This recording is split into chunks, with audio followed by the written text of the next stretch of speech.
मेरे प्यारे मित्रों, मैं राजनंदन प्रसाद एक बार फिर आपके सामने।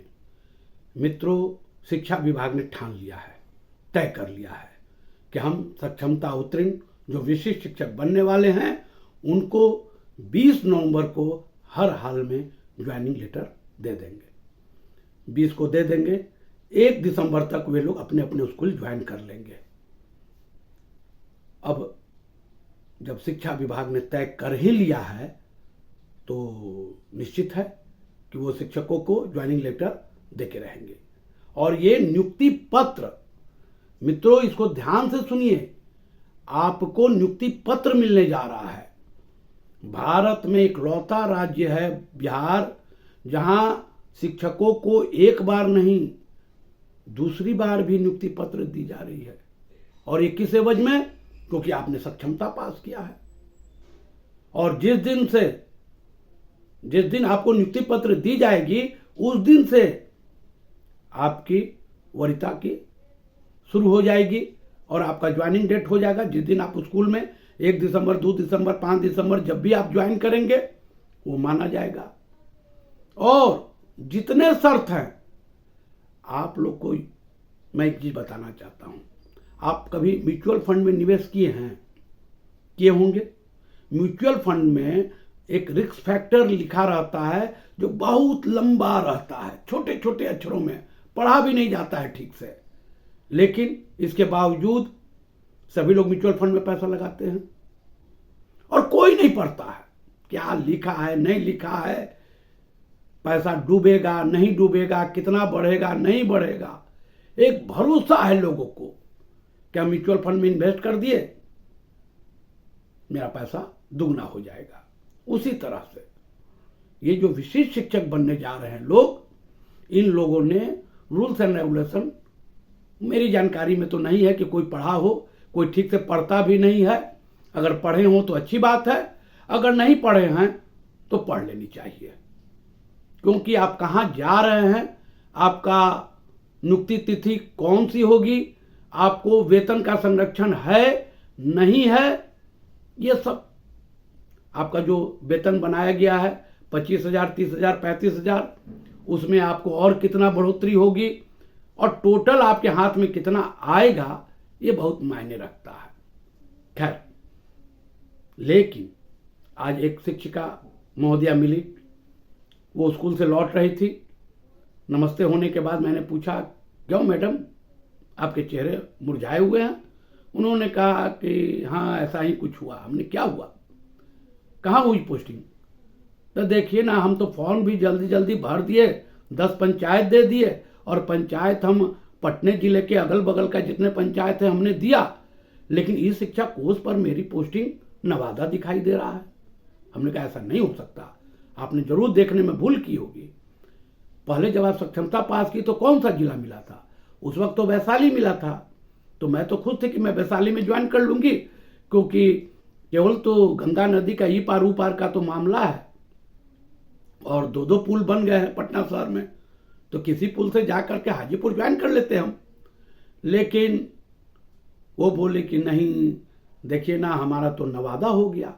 हम बोले कि कैसे होगा, जब आप 10 पंचायत पटना जिला के दी तो फिर नवादा कैसे हो जाएगा? प्यारे मित्रों, उन्होंने ये बातें कहा। अब वो सच है झूठ है ये मैं तो ये शिक्षा कोर्स पर उनका देखा नहीं, लेकिन उनके चेहरे बुझे हुए थे, परेशान थी। उनको 2 बच्ची है, दोनों छोटी छोटी है। कहने का मतलब ये है कि अगर ऐसा हो रहा है कि 10 पंचायत देने के बावजूद और जिला से बाहर आपको किया जा रहा है, वो भी पटना से सटे नालंदा मान सकते हैं, नालंदा के बाद नवादा है, फिर कैसे पोस्टिंग हो रही है? ये अद्भुत बात है। फिर उन्होंने ये भी बताया कि मेरी एक सहेली है, वो पटना जिला भरी थी, उसको पटना ही जिला मिला है। हमने कहा चलिए उसकी तो हाँ, एक बात उन्होंने ये भी बताया कि उनको 106 अंक आए थे और मुझे 85 अंक आए थे। मेरे मित्रों, अंक के आधार पर ये कोई जरूरी नहीं कि आप जो पंचायत 10 भरेंगे उस पंचायत में आपकी पोस्टिंग हो जाएगी। आप भी अपने स्तर से पता कीजिए, क्योंकि पोस्टिंग होना शुरू हो गया है। जिन लोगों ने फर्स्ट पेज में पास किए और उन्होंने फॉर्म भरा, उनका पोस्टिंग शुरू हो गई है। ये इसलिए भी शुरू हो गई कि आज 14 तारीख है। 20 तारीख को माननीय मुख्यमंत्री महोदय ज्ञान भवन में संभवतः वो नियुक्ति पत्र देंगे, जहां भी देंगे वो नियुक्ति पत्र देंगे। फिर हर जिला में जिलाधिकारी महोदय लोग देंगे, सरकार प्रचारित करेगी, नए नए विज्ञापन आएंगे, मुख्यमंत्री महोदय बोलेंगे कि हमने 1,65,000 या 1,75,000 शिक्षकों की पुनः बहाली की। सीना ठोक के बोलेंगे, ये थोड़ी बोलेंगे कि हमने नियोजित शिक्षकों को विशिष्ट शिक्षक बना दिया। और ये कोई प्रमोशन नहीं है। हम लोग तो सोचते थे कि ये प्रमोशन होगा, नहीं, जब नई नियुक्ति पत्र मिल रही है तो ये प्रमोशन कैसे? ये तो सरासर अन्याय है। पता नहीं शिक्षक संगठन के लोग गए हैं, कहां गए हैं, कब तक वो केस आएगा, ये देखना होगा कि 20 के पहले अगर नहीं आता है तो वैसे शिक्षिका जिन्होंने अपने जिला में 10 पंचायत भरा और उनको सुदूर कोई जिला में उनकी पोस्टिंग हो रही है, तो ये तो सरासर अन्याय है। मंत्री महोदय तो बहुत अच्छे ढंग से बता रहे थे कि 20 किलोमीटर 10 किलोमीटर, अब पटना से नवादा अगर 10-20 किलोमीटर की दूरी पर है तो शायद उनके पास नापने का अलग तरीका होगा। खैर, तो ये स्थिति है। हम बार बार कहते रहे हैं कि जो विशिष्ट शिक्षक बन रहे हैं, पहले आप अपनी पोस्टिंग को देखिए, आप ज्वाइन कीजिए। कुछ लोग जब ज्वाइन करेंगे तो पता चल जाएगा कि आपने कौन सी पंचायत भरा और कौन सा जिला दिया और आपको आवंटित जिला कौन सा हो गया और आपकी कहां पोस्टिंग हो गई। मित्रों, शिक्षा विभाग को समझना एक आम आदमी के लिए बहुत मुश्किल काम है, क्योंकि ट्रांसफर पोस्टिंग एक रूटीन वर्क होता है। तो ये रूटीन वर्क नहीं है, सरकार को दिखाना है। खैर, वो चैप्टर खत्म हो गया कि माननीय मुख्यमंत्री प्रधानमंत्री के कभी उम्मीदवार हुआ करते थे। खुशी होती कि भारत में बिहार का कोई पहला आदमी प्रधानमंत्री होता, लेकिन वो संभावना तो खत्म हो गई।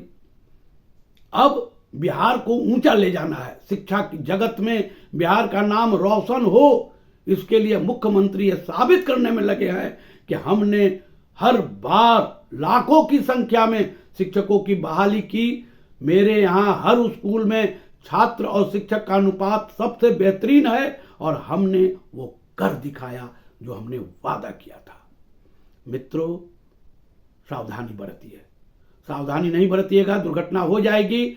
और कानूनी राय भी लेते रहिए कोई जानकार व्यक्ति से कि अगर हम सक्षमता पास कर गए और हमारी पोस्टिंग भी हो गई सुदूर किसी जिला में, तो बचने का क्या उपाय है। मेरे हिसाब से तो वही रटा रटाया जवाब आपको मैं दूंगा कि माननीय उच्च न्यायालय ने स्पष्ट शब्दों में कहा है अपने आदेश में, 1942 सन 2023 में CWJC केस है, उसमें साफ शब्दों में लिखा है कि जो लोग सक्षमता देते हैं, नहीं देते हैं, देने के बाद पास करते हैं या फेल करते हैं या वो ज्वाइनिंग नहीं करते हैं, वे नियोजित शिक्षक बने रहेंगे। फिर भी कानूनी पक्ष आप लोग देख लीजिए, ऐसा न हो कि सरकार एन केन प्रकरण से आप लोग का वेतन इधर रोक दे और आपको बाध्य करे कि आप वहां जाके ज्वाइन कीजिए। नहीं ज्वाइन कीजिएगा तो यहां से आपका वेतन रोक देंगे, फिर आप लोग कहीं के नहीं रह पाएंगे। इसलिए मुझे भी बहुत टेक्निकल ज्ञान नहीं है, मैं साफ शब्दों में कहता हूं। हम कोई वो बिहारी नहीं है कि हर चीज का ज्ञान लेके आपको हम बोल रहे हैं। हमें जो समझ में आ रही है हम बता रहे हैं। टेक्निकल ज्ञान लेना बहुत जरूरी है और ये टेक्निकल ज्ञान कोई वकील, कोई प्रोफेसर, कोई न्यायविद का आदमी ही बता सकता है। इसलिए मित्रों, हड़बड़ी न कीजिए, घबराइए नहीं, कोई घबराने की बात नहीं है। माननीय उच्च न्यायालय पटने में है और वो आपकी बातों को सुनेंगे। कुछ लोग तो कह रहे थे कि हमने MJC किया है, पता नहीं, मैंने तो खोजा तो मिला नहीं कोई उन लोगों के नाम से, लेकिन कुछ न कुछ तो गड़बड़ है। इसलिए इस गड़बड़ को ठीक कराना ये शिक्षक संगठनों का ही काम है। इसलिए संयम बरतिए, एकजुट रहिए और घबराइए नहीं। कोई घबराने की जरूरत नहीं है। मैं राजनंदन प्रसाद आपसे बार बार निवेदन करता हूं कि आप मेरे चैनल को, मेरे वीडियो को शेयर करें, सब्सक्राइब करें, लाइक करें। धन्यवाद, बहुत बहुत धन्यवाद। जय हिंद।